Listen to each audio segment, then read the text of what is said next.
Muy buenas noches. Siguiendo con esta serie de conferencias a través de videoconferencia que está organizada por el Colegio de Graduados de Ciencia Económica del Paraguay a través de su junta directiva, seguidamente dentro de la Semana del Economista Paraguayo, tengo el honor de presentar al maestro Juan Carlos Sierra Broche, que es de nacionalidad mexicana, de profesión economista, y que cuenta con maestrías en finanzas y en administración de empresas por el Instituto Tecnológico de Estudios Superiores de Monterrey, México. Tiene también un doctorado en finanzas y tiene una reconocida y amplia experiencia de más de 40 años en instituciones financieras, tanto de la banca de desarrollo, bancos comerciales, organismos multilaterales como el Fondo Monetario Internacional, el Banco Mundial, Banco Interamericano de Desarrollo. También ha participado en los órganos de gobierno de bancos nacionales e internacionales.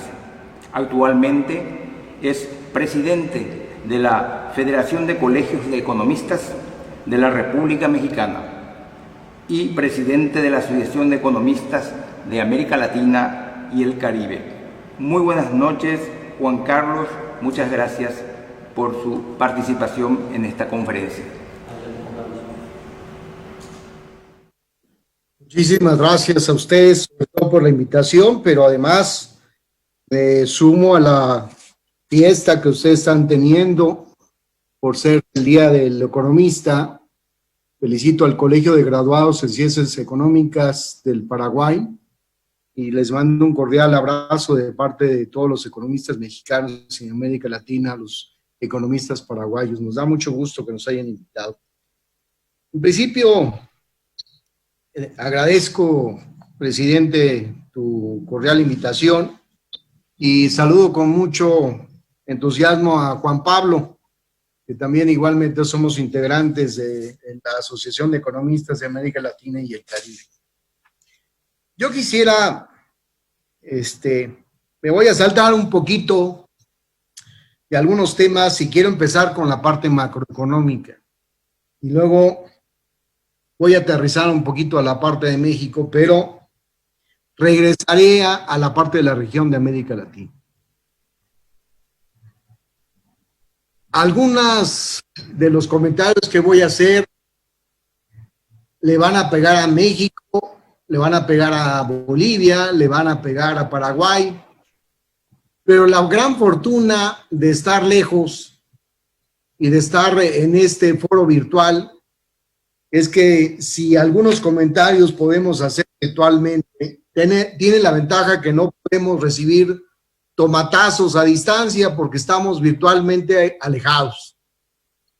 Así que tengo mucha libertad de poder hablar con ustedes, me lo han comentado, y voy a señalar varios aspectos que de alguna manera pueden estar a favor o en contra de lo que comentó Humberto Colmán, viceministro de Economía del Paraguay, y en otros coincidiremos y en otros no coincidiremos. Pero déjenme mandar una señal muy clara de lo que nosotros estamos percibiendo de la Asociación de Economistas de América Latina y el Caribe.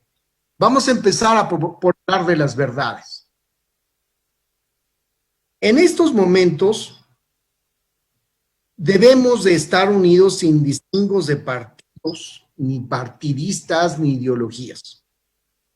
Debemos centrar todos los esfuerzos en cuidar y recuperar lo más rápido posible la salud de todos y en poder apoyar al sector social, productivo y mitigar la pobreza, evitando la pérdida de empleos formales e informales, pero también evitar la pérdida de vidas humanas.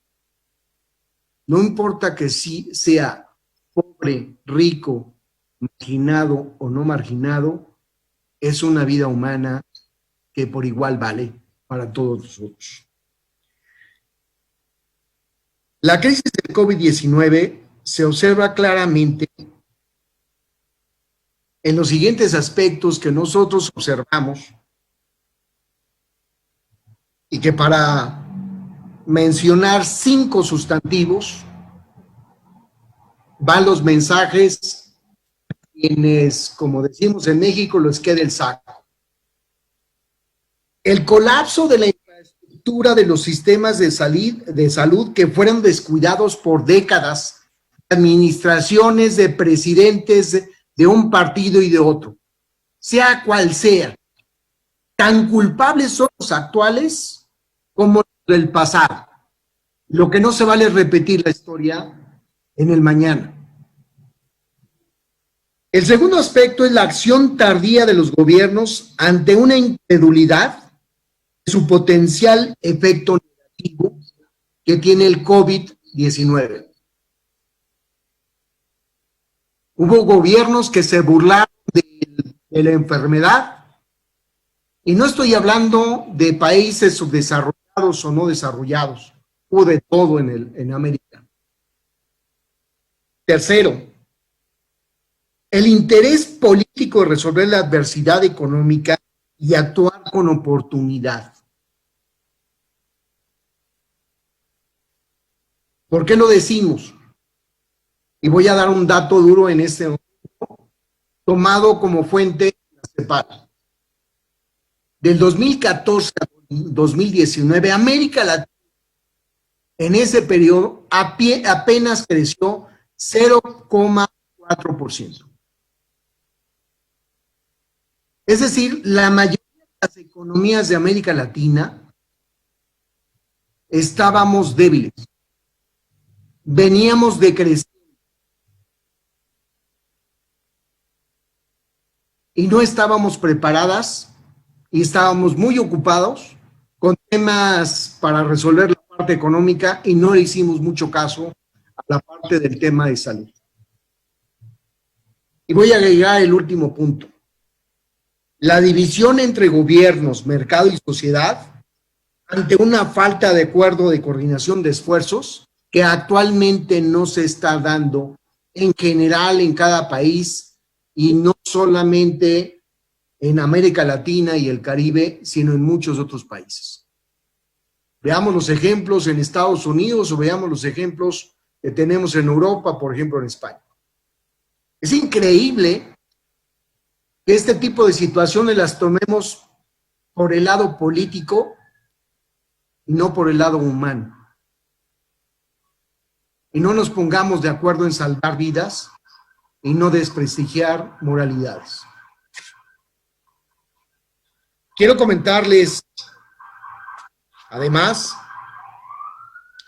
los esfuerzos que los gobiernos de los diferentes países de la región han emprendido en mayor o menor medida se reconocen, pero todavía no son suficientes. No se logra mantener a flote la economía. La pobreza y la desigualdad aumentará peligrosamente.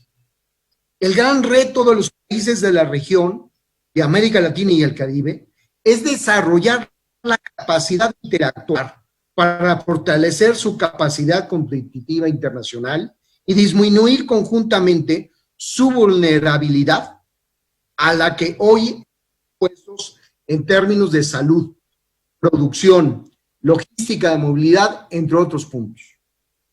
Resaltamos la importancia de las micro y pequeñas medianas empresas como un motor fundamental de las economías de nuestros países en el Producto Interno Bruto y en el empleo. No apoyarlas representa un costo social que puede verse multiplicado si las empresas, independientemente de su tamaño, pierdan la capacidad económica para continuar operando y mantener el pago de los salarios de sus trabajadores y empleados. También reconocemos el papel importante de nuestros héroes anónimos, hombres y mujeres, que están poniendo su vida en riesgo por atendernos y procurar nuestro alivio ante la pandemia, destacando entre ellos los médicos y enfermeras que merecen un trato muy especial y mayores estímulos y ingresos. Verdaderamente es denigrante que encontremos a nuestros médicos y enfermeras cubriéndose con estropajos y no tengan los equipos necesarios para proteger su vida y la vida de los enfermos y sobre todo la vida de sus familiares.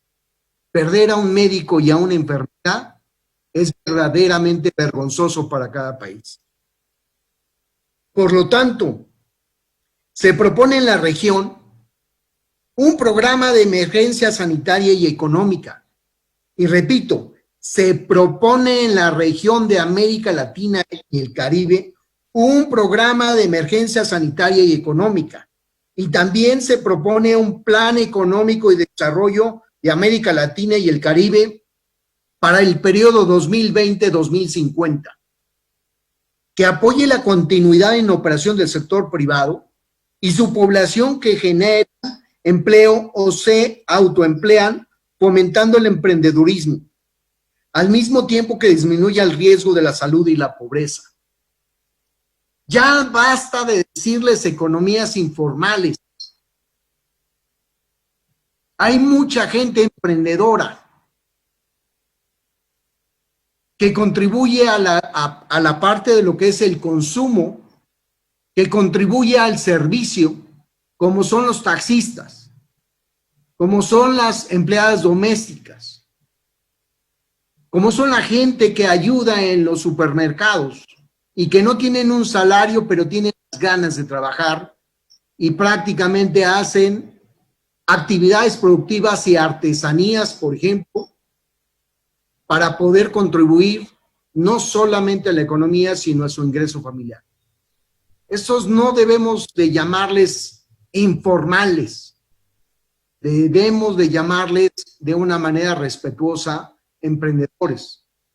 Y más adelante citaré algunas medidas por qué deben de ser emprendedores y cómo debemos de subirlo a la economía formal. En este sentido, proponemos la creación de un organismo coordinador llamado Unión de América Latina y el Caribe, sustentado en un acuerdo regional ordenado entre los países que permita coordinar los esfuerzos y acciones para defender el empleo y la economía familiar.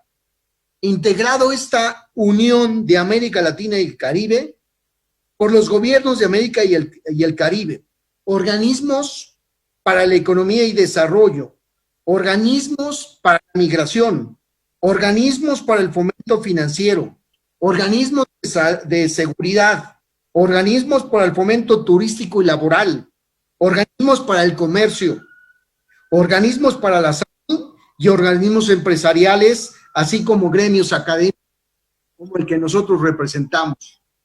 Y no estoy hablando de inventar esos organismos, porque hay muchos organismos ya creados en América Latina, como organismos para la economía y el desarrollo, y les pongo el ejemplo, la CEPAL, organismos para el fomento financiero, como es el caso de Banco Interamericano de Desarrollo. ¿Por qué no podemos agrupar tantos organismos en uno solo y poder facilitar la integración de todas las acciones? No que estamos creando áreas burocráticas en diferentes organismos y no se hablan. América Latina tiene que hablarse y ya no tiene que estar creando tantos organismos para una cosa o para un país o para una región. Tiene que ser integral la organización. Y la unidad de América Latina que tiene que ser más integral. El programa de emergencia sanitaria y económica para América Latina y el Caribe debe considerar medidas y acciones mientras que dure la pandemia para articular infraestructuras y protocolos sanitarios y económicos hasta encontrar la vacuna y el tratamiento médico adecuado para combatir la presente y futuras pandemias, considerando, entre otros aspectos, 9 puntos esenciales. Y lo decimos y lo planteamos porque no es posible que solamente hagan las cosas Paraguay si los vecinos de al lado no lo hacen. No tiene mucho sentido porque nuevamente van a tener la pandemia otra vez hasta que no haya cura. Y eso es lo que le está pasando a China. Ya está regresando en otra región de China con problemas nuevamente de una pandemia cuando pensaban todo el mundo que ya la habían combatido, ya la habían dominado. Y no fue así. Hoy tenemos declarado oficialmente por parte de China más de 100 todavía enfermos de este famoso virus. Planteamos, número 1, Necesitamos en América Latina y el Caribe una ciudad científica. Necesitamos, en este caso, definir conjuntamente la ciudad de la comunidad científica de la investigación y desarrollo, protocolos de América Latina y el Caribe, que permita sumar los esfuerzos de los investigadores en la región para encontrar la cura de la actual pandemia, vacuna y tratamiento médico, y las que en un futuro se presenten, así como diseñar estrategias para aprovechar las infraestructuras de salud de la región más eficiente. No tiene caso que México tenga 10,000 camas y solamente ocupe 5,000, y Paraguay tenga, por decir un ejemplo, 1,000 camas y necesita 3,000. ¿Por qué no podemos ayudarnos unos a otros? ¿Por qué tenemos que estar comprando cada quien camas y cada quien respiradores, cuando deberíamos de estar unidos, fortalecidos en términos de salud? Y ojo, este no es el único caso de pandemia que vamos a tener en el presente y en el futuro, porque constantemente los bichos se están desarrollando, como dicen los científicos. Y hoy nos pegó uno, pero nos siguen pegando mucho más. Debemos desarrollar como segundo punto protocolos adecuados y más estandarizados. No tiene sentido que unos tengan cubrebocas y otros no en la región. No tiene sentido que unos hagan sanitización a través de túneles y otros lo hagan a través de agua. ¿Por qué no lo estandarizamos en nuestros aeropuertos? Y podemos las mismas medidas en América Latina. ¿Qué no se puede? Debemos de tener como tercer punto transparencia de datos, medir mediante metodologías adecuadas y estandarizadas todos los datos que se generen para transparentar los impactos a fin de actuar con oportunidad. 4. Acceso a descubrimientos científicos y a bajo costo. 5. Desarrollo del recurso humano y el equipamiento, particularmente a los médicos y doctores. Debemos considerar en este caso, particularmente en el caso de los médicos y los doctores, que su nivel de ingreso al menos, y esto lo tenemos que hacer en cada país, pero al menos en el caso de México, deberían de estar ganando el doble del salario y con excepciones. Es decir, exentos de impuestos en algunos casos. 6, combate a la contingencia de desempleo. 7, estímulos fiscales y comercio regional. ¿Por qué no nos podemos poner de acuerdo los países de América Latina para quitar aranceles que no son necesarios entre nuestros países? Y nos podemos ayudar a sumar y poder conseguir mucho más enriquecedores. 8, estimular la inversión y el emprendedurismo, de desarrollar ecosistemas de integración de cadenas productivas y estimular a las nuevas generaciones al emprendimiento. Debemos cambiar la educación de las universidades, no solamente en el puro sentido monopólico de crear fábrica de profesionistas para ser empleados. Debemos también en las universidades educar y tener otro camino alternativo para las nuevas generaciones que quieran y se preparen para ser emprendedores y futuros empresarios de nuevas generaciones. Debemos desarrollar nuevas rutas y campañas conjuntas en América Latina para hacer turismo y atraer turismo. Pero no se trata de competir punta del Este con Viña del Mar, sino a sumar cómo podemos hacer conjuntamente una ruta para sumarnos. ¿Cómo podemos hacer cruceros o rutas de cruceros en este caso para sumarnos? ¿Cómo podemos sumar las campañas a bajo costo para poder hacer las campañas que necesitamos para atraer nuevamente turismo? En el Plan Económico y Desarrollo de América Latina y el Caribe para 2020 a 2030, estarían fundamentalmente encaminados a básicamente 7 puntos. Erradicar la pobreza de la región, mitigar la migración forzada de la región, fuga de cerebros, incremento del nivel de vida de la población, crecimiento y desarrollo económico, libertad de inversión, empresa y emprendimiento, seguridad y eliminar la corrupción. Las medidas iniciales que proponemos como base para poder empujar este plan de desarrollo económico para América Latina y el Caribe 2020-2050 son 10 puntos esenciales. 1. Garantizar el sistema de protección social y de educación a toda la población. 2. Estímulos fiscales a la inversión y el emprendimiento. 3. Ingreso universal a la población marginada y de desempleados de manera temporal, aunque sean mínimo 6 meses. 4. Financiamiento competitivo y de fácil acceso a las micro, pequeñas y medianas empresas de toda la región, porque son, y debemos de reconocer todos los gobiernos de la región, que son el motor fundamental del desarrollo económico regional y de cada país. 5. No utilizar a las micro, pequeñas y medianas empresas como fuente de financiamiento y pagarles en plazos que no sean tan extendidos. En México tenemos plazos hasta de 180 días o inclusive 360 días una vez que la micro, pequeña empresa le entrega al gran comprador y no le pagan hasta casi después de un año. No puede ser. Y eso no es la excepción en México, es toda la región de América Latina. Aquí tenemos un dicho en México: chivo saltado, chivo pagado. Yo te entrego la mercancía, tú me la pagas. Me parece que ese tipo de prácticas que son nocivas para el desarrollo económico, precisamente son de los elementos que contaminan el decremento y la velocidad de crecimiento de nuestras economías. Debemos erradicar esa dicotomía o esa posición ventajosa de los grandes compradores hacia los micro, pequeñas y medianas empresas.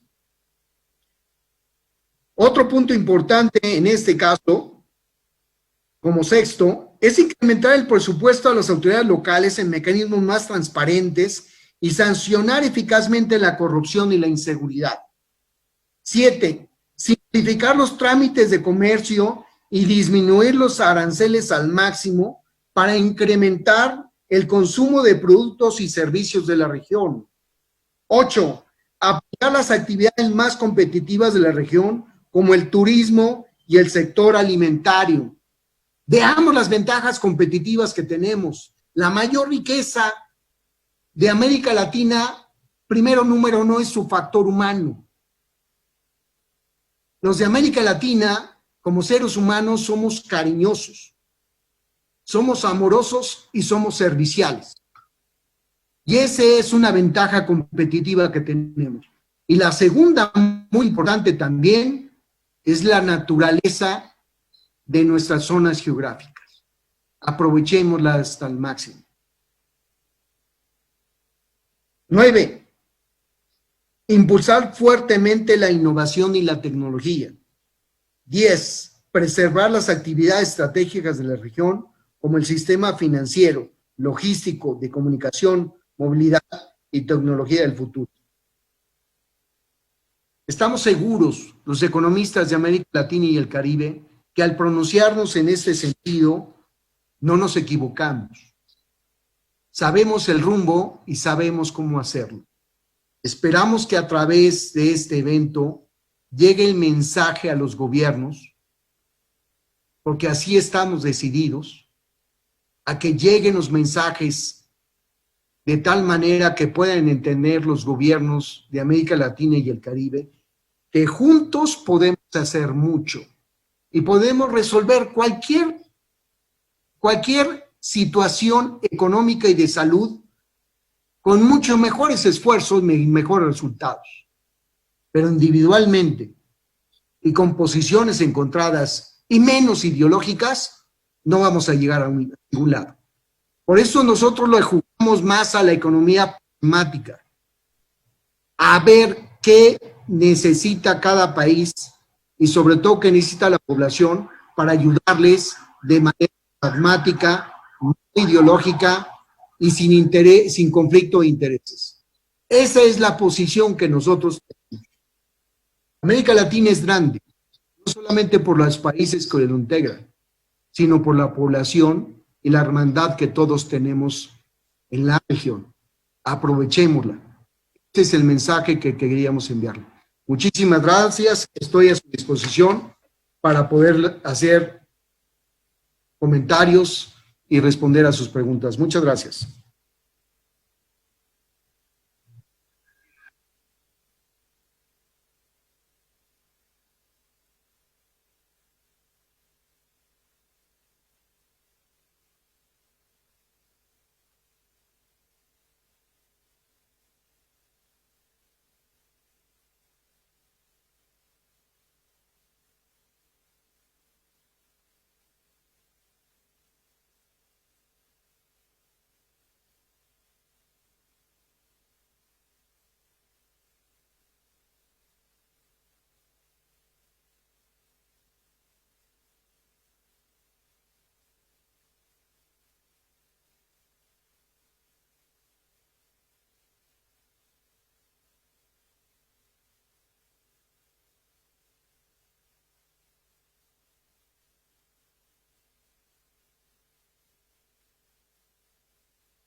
Muchas gracias por la pregunta, muy interesante. Qué bueno que me dan oportunidad de tocar ese punto, porque es uno de los grandes aprendizajes que debemos de tener todos los países, no solamente de la región, sino a nivel mundial. Y aquí incluyo también a la Organización Mundial de la Salud, a la cual la invito a reflexionar en términos de lo que significa su actuación en este momento y sobre todo a reflexionar qué errores cometió y qué puede mejorar. Hay mucho por mejorar. Pero no podemos, y va la respuesta con precisión, no podemos pensar que si un problema de pandemia tiene que ser resolverlo solamente los científicos epidemiológicos de la salud, y entonces dejarle toda la responsabilidad a ellos, porque su especialidad es científica y las medidas que van a dictar son desde el punto de vista de su especialización. Y me parece que es un grave error que cometimos a nivel mundial, pensar que solamente los científicos nos van a sacar adelante en términos de una epidemia, cuando en realidad, bien dice el dicho, que dos cabezas piensan mejor que una. Y esto significa que es mucho mejor organizar grupos de científicos y de diferentes especialidades, incluyendo las profesiones como ingeniería, economistas y algunas otras, para conjuntarlos y sumar con mayor certeza programas específicos y acciones. Porque no podemos pensar que nos vamos a morir de la pandemia encerrados, o no podemos pensar que nos vamos a morir de hambre encerrados. Eso me parece que es un grave error.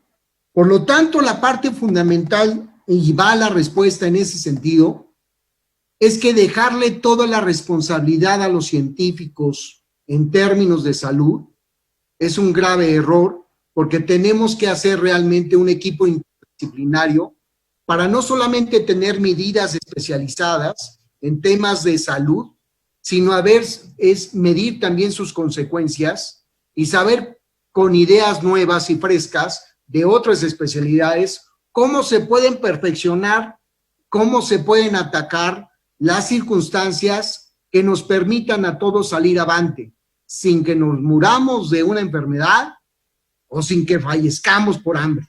Me parece que es una de las grandes lecciones que debemos de aprender todos, pero particularmente todos los gobiernos de todo el mundo. Los especialistas científicos tienen una responsabilidad muy grande pero no son los únicos responsables ni son los únicos que saben de salud, de economía, de derecho, de justicia, de seguridad, corrupción o lo que sea. Eso me parece que es muy irresponsable que un gobierno de cualquier país le deje toda la responsabilidad a los científicos, cuando en realidad la responsabilidad es de todos y debemos de sumarnos. Por eso me parece que es muy importante aprender la lección para que no la vayamos a cometer en un futuro. Y ojo, recuerden que hasta en tanto no se resuelva, no se encuentre la vacuna, ni los medicamentos para tratar la enfermedad, esto puede ser lo que se puede llamar una O, es decir, un círculo vicioso donde entras y sales, o lo que dado lo mismo, te encierras y sales, te encierras y sales. No es así como debemos de tratar la situación. Por eso es muy importante que todos nos sumemos, las diferentes profesiones, científicos, gobiernos, comunidades y empresarios, para pensar cómo podemos mejorar las medidas que tomamos, porque no pueden ser las mismas y cometer los mismos errores dos veces. Esa sería mi respuesta.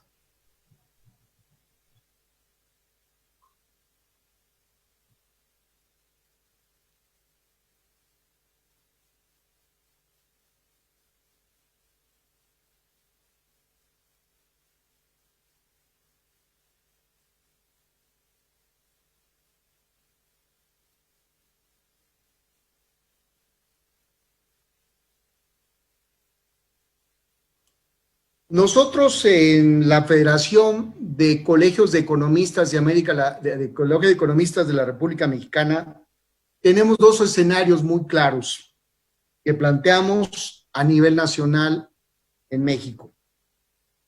Primero, ante esta situación, tenemos que tener la condición y la disposición los mexicanos para ponernos de acuerdo. Y hablamos de ponernos de acuerdo el gobierno federal, la académica que nosotros representamos, la parte de lo que significaría, en este caso, el otro poder, que es el judicial. En fin, todos los participantes del sector en México para poder establecer un gran acuerdo nacional. A la fecha no lo hemos conseguido.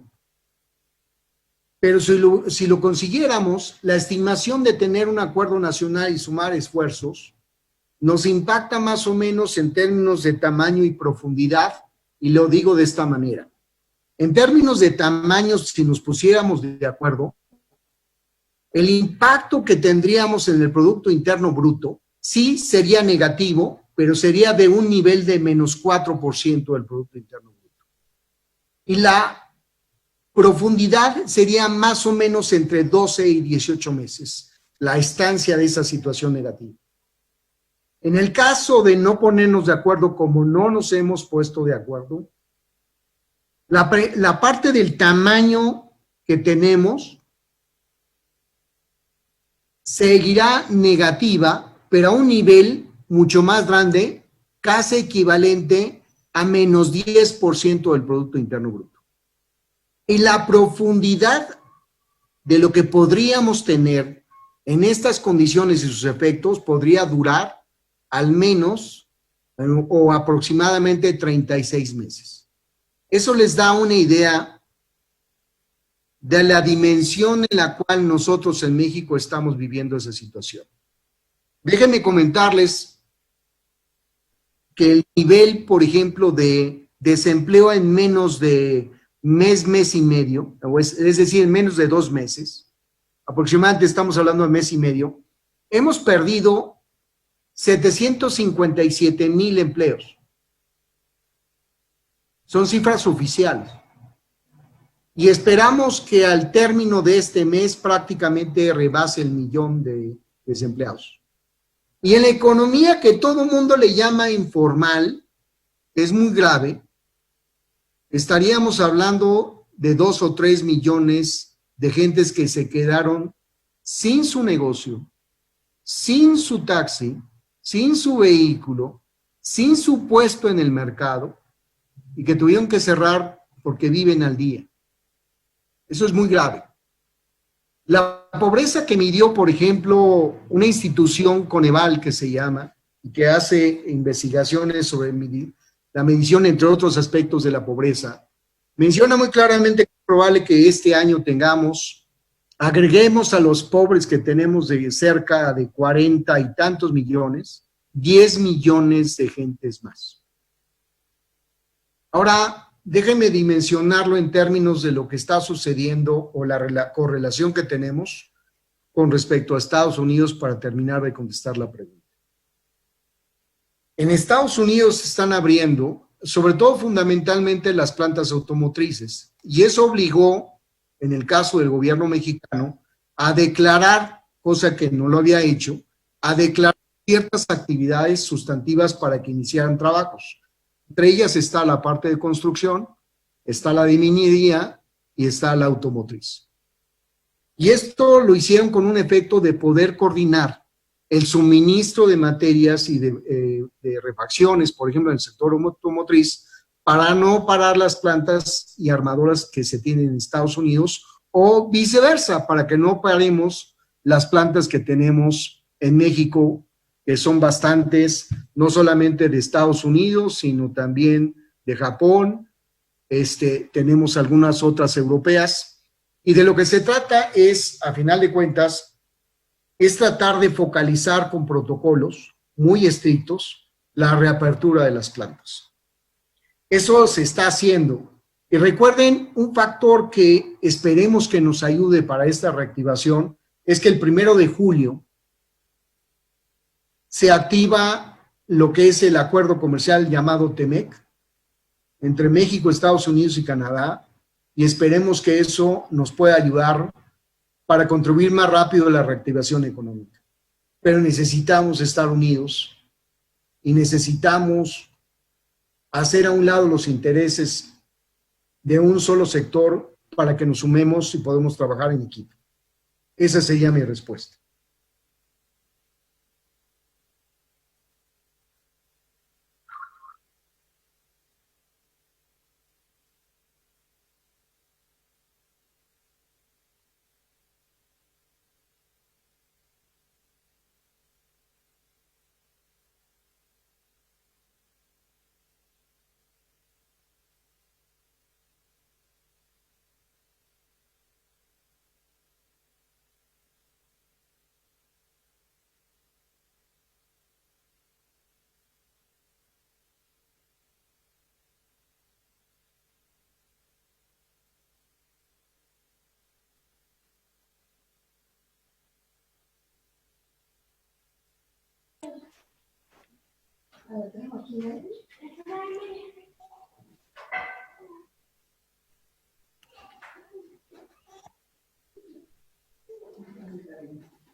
Tu micrófono.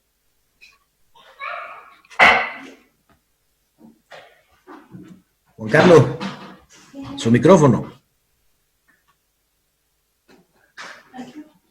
Perdón, muchas gracias. ¿Me escucha? Sí, sí. Muchas gracias. Me voy a referir a una de las láminas que el viceministro de Economía, Humberto Colman, mencionó sobre los apoyos fiscales con respecto al Producto Interno Bruto. Mencionó muy bien, por ejemplo, un comparativo entre Chile, ¿no?, que tenía un buen porcentaje de apoyos fiscales, y respecto a México, que estaba en menos del 2% del Producto Interno Bruto.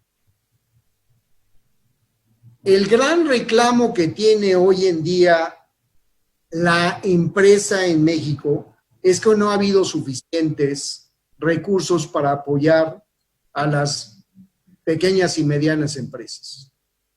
Los únicos vestigios que tenemos ahorita tácitos es un apoyo de financiamiento que no quisiera manejarlo como en la moneda pesos, que son alrededor de 25,000, que esto representa realmente $1,200,000 aproximadamente para cada empresa micropyme. Pero A lo mejor a la microempresa, pues le puedes beneficiar tal vez, si acaso un mes.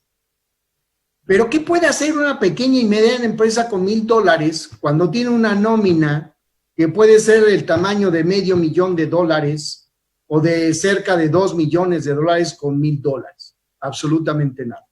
Entonces, la respuesta respecto al apoyo de parte del gobierno federal hacia la parte del sector empresarial de cualquier tamaño, podríamos considerarlo mínimo en este momento, conforme a la gráfica que bien presentó el viceministro Humberto, y que de alguna manera demuestra el interés o desinterés que puede tener, el empeño y el mal empeño que puede tener cada gobierno en América Latina.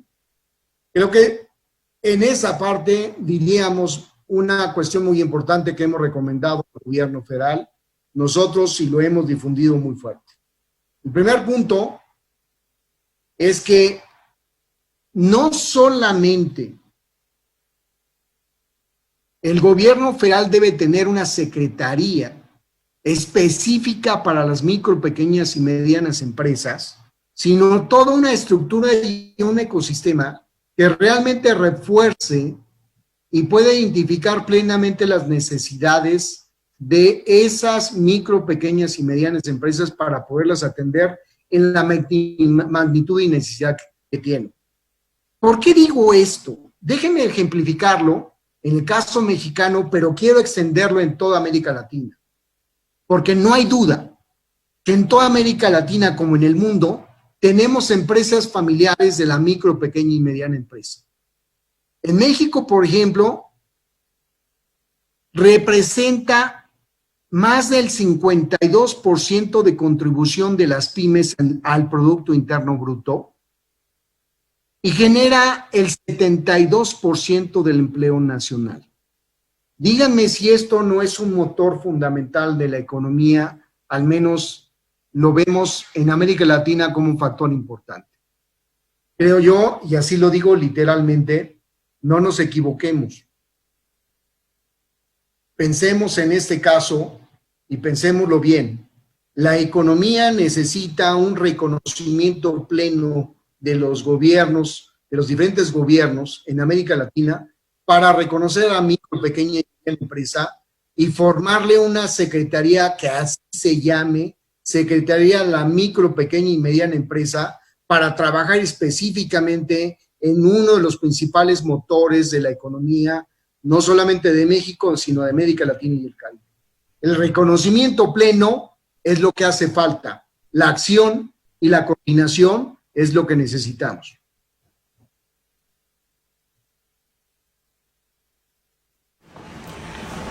Muchas gracias, maestro Juan Carlos Sierra de México, por su gran aporte a esta conferencia virtual organizada por el Colegio de Graduados en Ciencias Económicas del Paraguay. Realmente muchas gracias y seguiremos en contacto, porque este es un tema que está vinculado fuertemente a la suerte de nuestros países, porque afecta al mundo.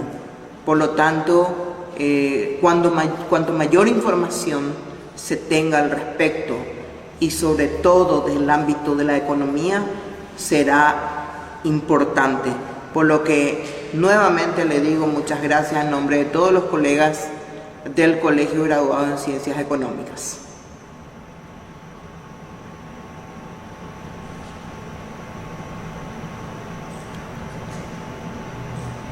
Agradezco mucho la invitación y les deseo lo mejor. Cuídense mucho y esperemos pronto vernos, porque desearía mucho visitarlos en presencia, físicamente, y abrazarlos a todos ustedes una vez que pase esta situación tan difícil de salud. Muchísimas gracias. Cuando pase la pandemia, le invitaremos a visitar el Paraguay.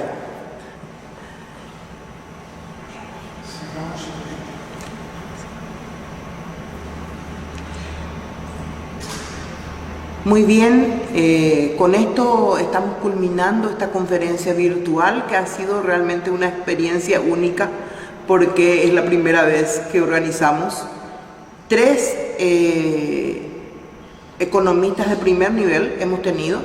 Nuestro viceministro de Economía, Humberto Colmán, el licenciado en Ingeniería Económica, Juan Pablo Suárez, vicepresidente del Colegio de Economistas de Bolivia, y el maestro Juan Carlos Sierra, presidente de la Asociación Latinoamericana de Economistas.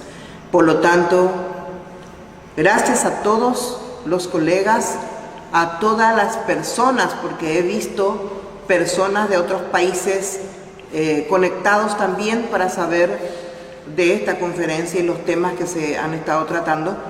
Muchas gracias a todos los que estuvieron conectados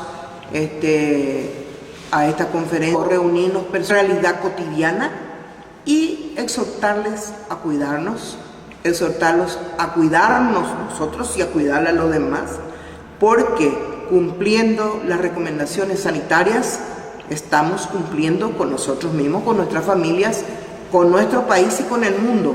Por lo tanto, toda la información acumulada aquí en base a las exposiciones de estos brillantes caballeros que han estado con nosotros, vamos a estar levantando en nuestra página del Colegio Graduado de Ciencias Económicas como en el canal YouTube.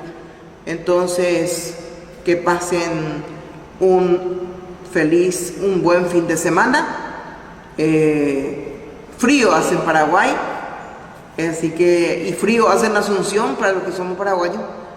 Y muchas gracias a todos, realmente en nombre de todos los colegas, en nombre de todos los amigos, amigas que hemos estado un poquito vinculados al tema de la organización, y a la gente que está conectada desde su casa y que estuvieron siguiendo de cerca los aportes fundamentales y muy importantes que han hecho los expositores en esta conferencia.